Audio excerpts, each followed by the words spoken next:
तो सरकार ये कबूल करे कि पेगासस का इस्तेमाल नहीं करती। तो हम क्या कर सकते आप हैं? कौन सी आधुनिक सर्वेलेंस के द्वारा अपने बड़े बड़े माफियाओं को पकड़ा है, ये हमें बताई दीजिए।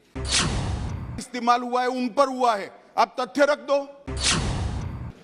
सर, मैं सबसे पहले आपका धन्यवाद करना गौरव चाहूंगा गोगोई, कि माइक अपना आपने बंद हो जाएगा। बहुत ही एक महत्वपूर्ण चर्चा आपने शुरुआत की, लेकिन सर ये चर्चा बहुत देर से हो रही है, क्योंकि मुझे याद है 2012 में जब हमारे दल के नेता राहुल गांधी जी ने पंजाब के आज जो भी मुद्दे आज इस सदन में उठे हैं, 2012 में राहुल जी ने उस समय ही बोल दिया था कि ये बहुत ही एक महत्वपूर्ण समस्या है, नशा को लेके हमको बहुत चिंतित होना है और ये इससे नशा से के कारण से पंजाब का जो युवा का जो भविष्य है वो अंधकार में हम धकेल रहे हैं।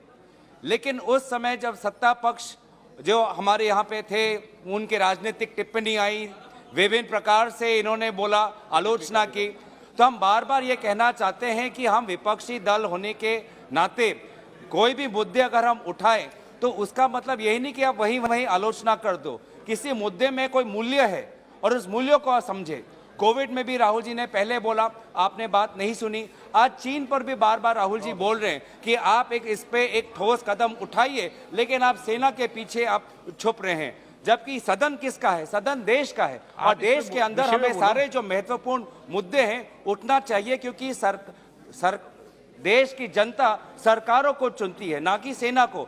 तो अगर देश की जनता सरकारों को चुनती है तो सरकारों का भी जवाबदेही होना बनता है। अगर आप आज ड्रग्स की हम बात करते हैं, ड्रग्स कहाँ से आते हैं सर? इधर पानी से आएंगे, सागर से आएंगे, या सीमा से आएंगे, या अंतर्राष्ट्रीय एयरपोर्ट विमान अड्डों से आएंगे। तो आज हम गृह मंत्री से जानना चाहते हैं कि आपने एयरपोर्ट्स में अपनी किस प्रकार से सर्वेलेंस बढ़ाई है, आपने सी बॉर्डर पे किस प्रकार से अपनी सर्वेलेंस बढ़ाई है, और अपने लैंड बॉर्डर पे आपने किस प्रकार की अपने सीमाएं बढ़ाई हैं। क्योंकि हम जानना चाहते हैं कि ये तो कोई नया मुद्दा नहीं है। आप तो बार बार सीमा सुरक्षा की बात करते हैं, तो हम जानना चाहते हैं कि सीमा सुरक्षा पे आपने किस प्रकार से हमारे सीमा सुरक्षा बल को आपने उनको और ताकत दी है। आज उत्तरी पूर्व में हम देख रहे हैं कि म्यांमार से विभिन्न प्रकार के आज आर्म्स आ रहे हैं, ड्रग्स आ रहे हैं, सारा प्रकार का ट्रैफिकिंग आज उत्तर पूर्वांचल हो गया है, एक कॉरिडोर बन गया है जिसमें आर्म्स ट्रैफिकिंग हो रहा है, ह्यूमन ट्रैफिकिंग हो रहा है, ड्रग्स ट्रैफिकिंग हो रहा है, एनिमल बॉडी पार्ट्स का ट्रैफिकिंग हो रहा है। तो कहीं ना कहीं ये तो बॉर्डर से जा रहा है। तो बॉर्डर का संरक्षण किसके हाथ में है? बॉर्डर का संरक्षण आपके सीमा सुरक्षा के हाथ में है। तो आप बताइए, आप हमें ये बताइए कि आप इंटेलिजेंस का आप किस प्रकार का इस्तेमाल करें, सर्वेलेंस का आप किस प्रकार का इस्तेमाल करें। आप बार बार हमारे ऊपर तो स्नूपिंग कर देते हैं, हमारे मोबाइल फोन पे पेगासस लगा देते हैं, पत्रकारों पे पेगासस लगाते थे। आप मुझे बताइए, पेगासस के द्वारा आपने कितने ड्रग्स नारकोटिक्स के माफिया को आपने पकड़ा है? आप जो सर्वेलेंस हम पे लगाते हैं, आपने कितने ड्रग्स के माफिया, बड़े बड़े माफियाओं को आपने सर्वेलेंस के द्वारा पकड़ा है? आप ये भी हमको बताइए। इन्होंने बहुत गंभीर आरोप किया है कि इनके मोबाइल पर पेगासिस लगा है। आधार उनको सदन में रजू करना चाहिए।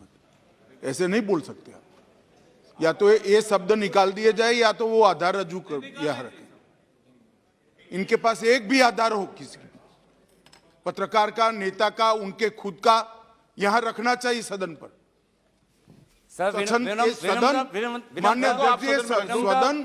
सदन गंभीरता के साथ बहस के लिए है, स्वच्छंदी राजनीतिक आरोपों के लिए नहीं है सदन। हर सदस्य ने बोलते वक्त इसकी तथ्य को यहां रखने की पात्रता रखने के बाद बोलना चाहिए। सर, मेरा फिर आग्रह है कि अगर मेरी से कोई गलती हुई है तो सरकार ये कबूल करे कि पेगासस का इस्तेमाल नहीं करती। आपको कहना है साहब, इन्होंने कहा है कि इस्तेमाल हुआ है, उन पर हुआ है, आप तथ्य रख दो। बाकी तो सुप्रीम कोर्ट ने तय कर लिया भाई, बदनामी नहीं है आपके नेता की तरफ। आदेश दीजिए सर, तो हम क्या कर सकते हैं? आदेश दीजिए, हम आपके आदेश के अनुसार आप जो भी आपको लगता है कि सदन की मर्यादा का अगर मैंने कोई उल्लंघन किया है तो आप आदेश दीजिए। लेकिन यहाँ पे सर हम जो भी हम बात रखते हैं जिम्मेवारी से रखते हैं। माननीय एक मिनट माननीय सदन उच्च सदन है और उच्च सदन में हम अपनी बात को तथ्यों प्रमाणों के साथ रखें तो सदन की मर्यादा बढ़ती, ये मेरा आग्रह है। धन्यवाद सर। दूसरा मैं बोल रहा था कि हमको इंटेलिजेंस पे, हमको सर्वेलेंस जो बात जहां से उठी है, हम ये जानना चाहते हैं कि आपने कौन सी आधुनिक सर्वेलेंस का इस्तेमाल किया है और कौन सी आधुनिक सर्वेलेंस के द्वारा अपने बड़े बड़े माफियाओं को पकड़ा है, ये हमें बता दीजिए। तीसरी हमारी बात है फाइनेंशियल ट्रैकिंग। फाइनेंशियल ट्रैकिंग आपने कि कौन से इंस्ट्रूमेंट आपने लगाए हैं, क्योंकि ये जो सारे नार्को ट्रेड को लेके जो सारे करोड़ों पैसे हैं, कैसे जा रहे हैं, कहां से जा रहे हैं? क्या ये क्रिप्टो से हो रहा है, क्या ये बैंक अकाउंट से हो रहा है, क्या ये बेनामी से हो रहा है? तो फाइनेंशियल ट्रांजैक्शंस पकड़ने के लिए कौन से वो बड़े बड़े लोग हैं, उसके लिए आपने सरकारें क्या की है? जब 2 और पॉइंट है, फिर मैं बंद कर दूंगा।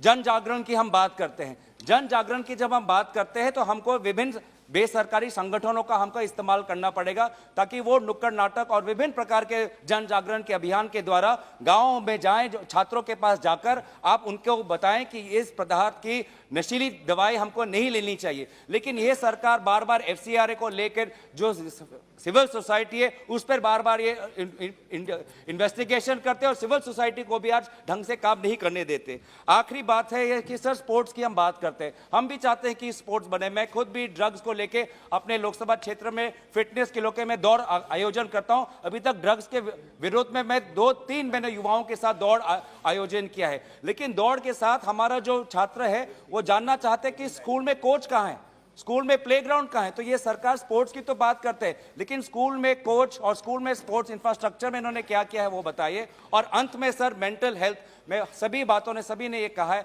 हम भी ये कहना चाहते हैं कि ये ड्रग्स एक कैंसर है, एक कर्कट का रोग है, और इस रोग में जो फंसता है उसको हमें एक किसी क्रिमिनल की नहीं, कि वो एक रोगी की तरह उसको हम देखना चाहिए। और इसी तरीके से जहां पे हमें पुलिस और सीमा सुरक्षा पे जितना जोर देना है, साथ ही साथ रिहैबिलिटेशन पे भी हमें जोर देना चाहिए। धन्यवाद।